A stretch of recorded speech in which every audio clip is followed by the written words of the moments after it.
कक्षा 12 के विद्यार्थियों, कक्षा 12 नागरिक शास्त्र पाठ्यक्रम का शीत युद्ध का दौर, इसका लघु उत्तरीय प्रश्नों का उत्तर आपको सेंड किया जा चुका है। अभी हम दीर्घ उत्तरीय प्रश्न की ओर बढ़ रहे हैं, जिसका उत्तर पहला मैं आपको बताने जा रहा हूँ। आप इसे अपनी नोटबुक पर नोट करिएगा। पहला उत्तर है इसका, पहला प्रश्न है इसका, द्विध्रुवीयता क्या है? विश्व राजनीति में इसके उदय के कारणों पर प्रकाश डालें। तो द्विध्रुवीयता क्या है? ध्रुवीयता, द्विध्रुवीयता होती है कि जब विश्व दो गुटों में बट जाए, और पूरा विश्व दो गुटों में बटा ही था।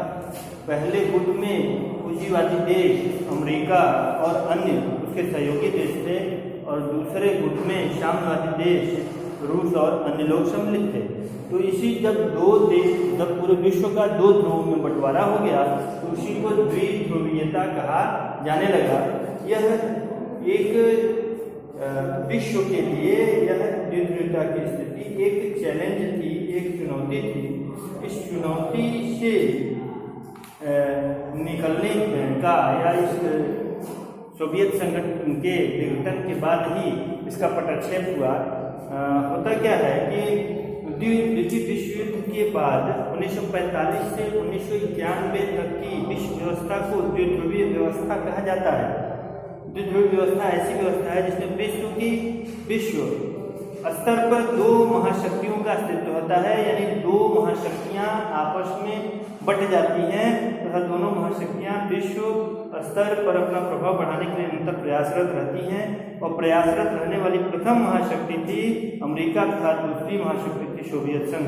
विश्व की दो महाशक्तियों के रूप में उभरे थे। दोनों के मध्य अपने प्रभाव को बढ़ाने के लिए प्रतियोगिता, तनाव तथा संघर्ष की स्थिति बनी रहती थी, और इन दोनों की जो तनाव की स्थिति बनी रही उससे दूसरी भयावह स्थिति उत्पन्न हुई थी, शीत युद्ध। उन्होंने अपने प्रभाव और वर्चस्व को बढ़ाने के लिए सैनिक गठबंधनों की भी स्थापना की थी तथा अपने गुटों का विस्तार करने तथा दूसरों पर अपना प्रभाव बढ़ाने का प्रयास भी किया था। इस स्थिति पर विद्वानों ने द्विध्रुवीयता का नाम दिया। जब 1991 में रूस का विघटन हो गया, रूस यानी साम्यवादी देश रूस जो महाशक्ति के रूप में उभरा था, उसका विघटन हो गया, तभी इस द्विध्रुवीयता का भी अंत हो गया। शीत युद्ध काल जो 1945 से 1991 तक चला, उसकी अंतर्राष्ट्रीय राजनीति की एक महत्वपूर्ण विशेषता पोलराइजेशन जिसको कहते हैं, ध्रुवीयता, बाइपोलैरिटी थी। बाइपोलैरिटी यानी द्विध्रुवीयता थी। उस स्थिति को अंतर्राष्ट्रीय राजनीति में शीत युद्ध का काल या द्विध्रुवीयता का काल भी कहा जा सकता है। द्विध्रुवीयता में विश्व में दो विरोधी गुटों का अस्तित्व होता है। द्विध्रुवीयता के अंतर्गत विश्व के प्रमुख राष्ट्र दो विरोधी गुटों में विभाजित हैं, जिनका नेतृत्व दो महाशक्तियों द्वारा किया जा रहा था। पूंजीवादी अथवा पश्चिमी गुट का नेतृत्व अमेरिका के हाथ में था, और साम्यवादी गुट अर्थात पूर्वी का नेतृत्व सोवियत संघ रूस के पास था। फिर इसी परिप्रेक्ष्य में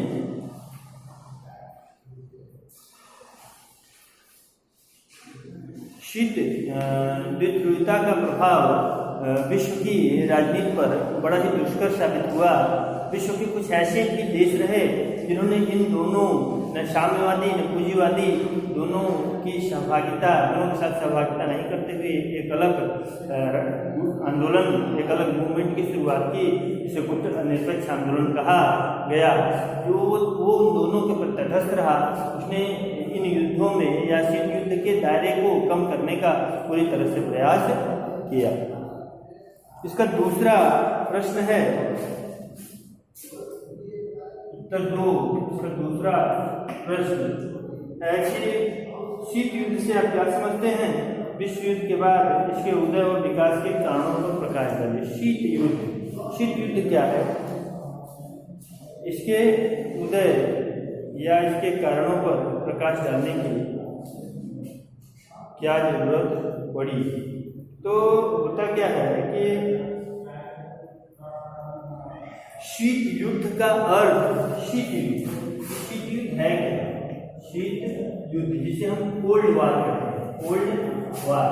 जनरली होता क्या है, पश्चिमी देशों में हमेशा ठंडक बनी रहती है, तो जैसे ही ठंडक बनी रही तो एक जैसे दो महाशक्तियाँ उभरी, दोनों महाशक्तियों के बीच में तलवारें हमेशा खींची रहती थी, युद्ध के लिए हमेशा तत्पर रहते थे।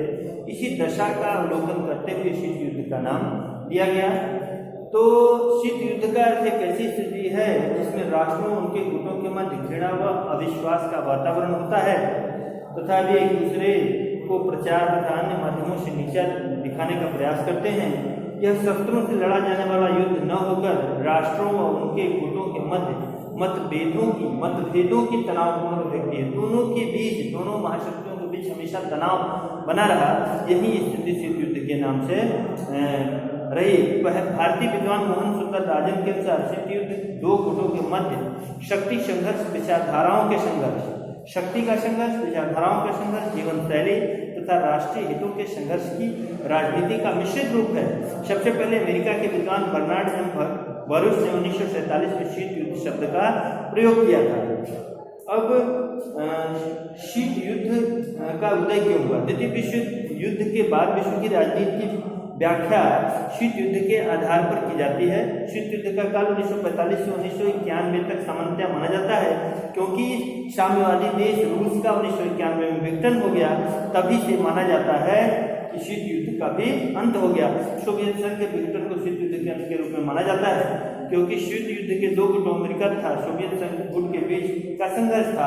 1991 में एक गुट का अंत हो गया तो केवल अंग्रेजी अमेरिकी गुट का अस्तित्व शेष रह गया। ऐसी स्थिति में दो गुटों के बीच तनाव कैसे हो सकता है? 1945 से 1991 तक के शीत युद्ध के विकास के कई उतार चढ़ाव देखे गए हैं। शीत युद्ध के उदय विकास में निम्नलिखित तत्वों का विशेष योगदान उल्लिखित है। पहला इसमें प्रमुख पॉइंट है रूस में साम्यवादी क्रांति। 1917 में ही रूस में साम्यवादी विचारधारा के आधार पर लेनिन के नेतृत्व में क्रांति हुई। इसके बाद रूस का नाम सोवियत संघ रूस हो गया। सोवियत संघ की साम्यवादी विचारधारा अमेरिका और पश्चिमी देशों की पूंजीवादी विचारधारा के विरोधी है, क्योंकि जहां साम्यवादी विचारधारा निजी संपत्ति को राज्य के नियंत्रण में लाने का समर्थन करती है, वहीं पूंजीवादी विचारधारा निजी संपत्ति को राज्य के नियंत्रण से मुक्त रखना चाहती है। दूसरा पॉइंट है इसका, जर्मनी के विरुद्ध दूसरे मोर्चे पर मतभेद।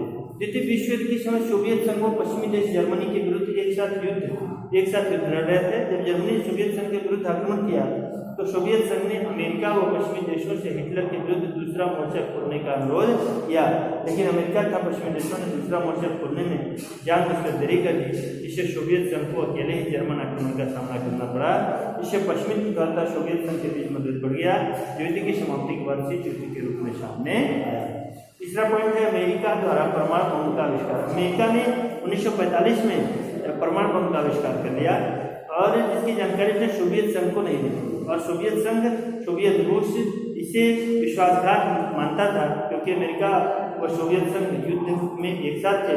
सोवियत संघ ने अमेरिका की परमाणु शक्ति को अपनी सुरक्षा के लिए खतरे के रूप में लिया, इसलिए भी शीत युद्ध का दायरा बढ़ा। पूर्वी यूरोप में सोवियत सेना। युद्ध के बाद सोवियत संघ ने यूरोप के देशों हंगरी, यूगोस्लाविया, रोमानिया, बुल्गारिया में अपनी सेनाओं को बनाए रखा।